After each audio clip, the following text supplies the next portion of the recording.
आमच्या इंडस्ट्रीत उंचीचा नट असणं फार गरजेचं असतं.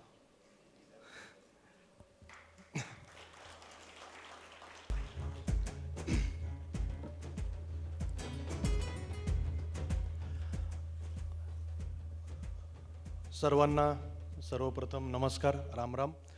मंचावरील सर्व आदरणीय मान्यवर आणि समोर बसलेले माझे मायबाप रसिक प्रेक्षक, आज या नवी मुंबईमध्ये आपलं महानगरचा हा पुरस्कार सोहळा आणि त्यांनी मला या पुरस्काराचा मानकरी म्हणून निवडलं, कलाक्षेत्रातील पुरस्काराचा मानकरी.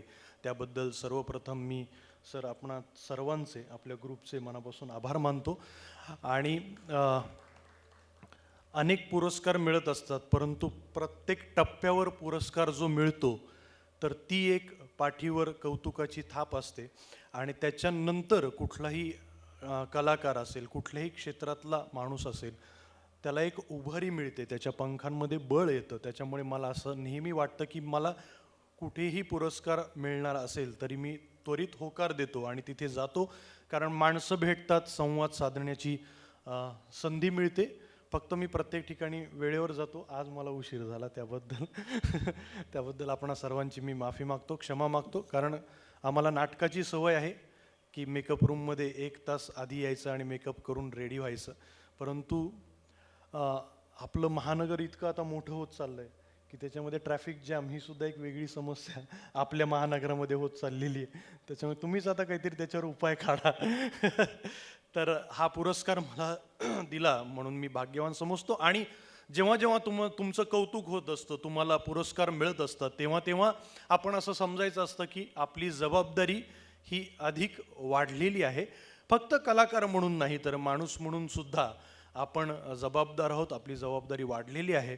आणि प्रत्येक व्यवसायामध्ये जेव्हा आपल्याला कौतुक होतं, पुरस्कार मिळतात, सन्मानित केलं जातं, तेव्हा आपण स्वतःला असं सांगायचं असतं की फक्त कलाकार म्हणून नाही, फक्त उद्योजक म्हणून नाही, फक्त पत्रकार म्हणून नाही, फक्त डॉक्टर म्हणून नाही, तर माणूस म्हणून सुद्धा आपल्याला हळूहळू हळूहळू ग्रूम व्हायचं आहे, मोठं व्हायचं आहे.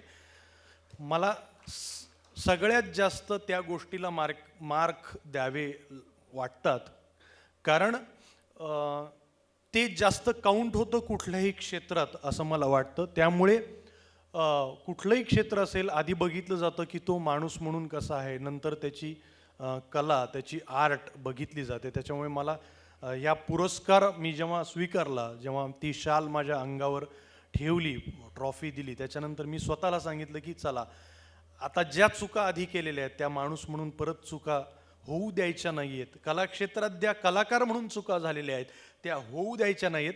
नवीन चुका करायच्या आहेत, पुन्हा एकदा नवीन सुधारायचं आहे स्वतःला.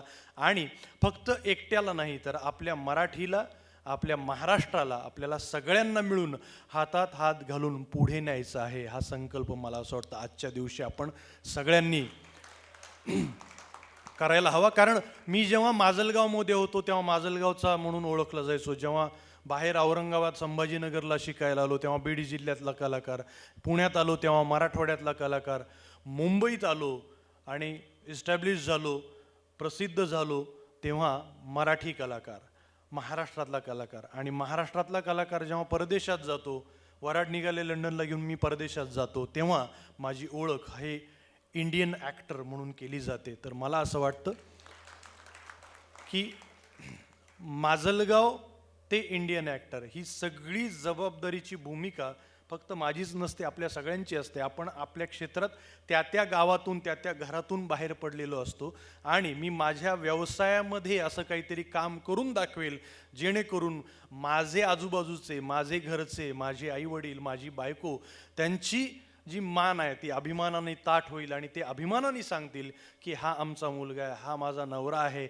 आणि या मंचावर बसलेले अभिमानाने सांगतील की हे आमचे मराठी कलाकार आहेत. तर पुन्हा एकदा मनपूर्वक आभार मानतो. कलाकार आला आणि आमच्यासारखा कलाकार आला की जो सतत लोकांना हसवण्याची जबाबदारी घेतलेली आहे, तर त्याच्याकडनं मनोरंजनाची अपेक्षा करणं चुकीचं नाही आहे. त्याच्यामुळे या ठिकाणी तुमचं भरपूर मनोरंजन करणार आहे. तुम्हाला खरं तर पुरस्कार हे निमित्त आहे, पण तुम्हाला हसवायला या ठिकाणी मी आलेलो आहे असं मला वाटतं. आणि मी नेहमी म्हणतो की comedy is a dam serious business. लोकांना हसवणं ही खूप गंभीर बाब आहे.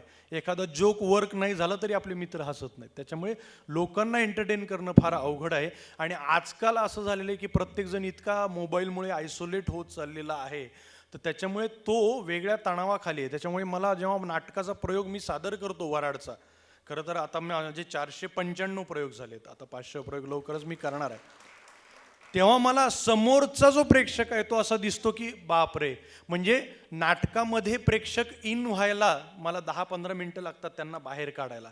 कारण प्रेक्षक हळूहळू त्यांचं घराचं कर्ज, गाडीचे हप्ते, बायकोशी थोडा वाद झालाय, व्यवसायात काहीतरी वाद, हे सगळं त्यांना हळूहळू हळू त्यांची सगळी जी जळमट आहे ती सगळी काढून हळूहळू हळू त्यांना स्टेजच्या आतमध्ये आणायला मला 15-20 मिनिटं लागतात हल्ली. कारण लोक आजूबाजूला खूप आपण तणाव आणि स्ट्रेस या अंडर जगतो आहोत.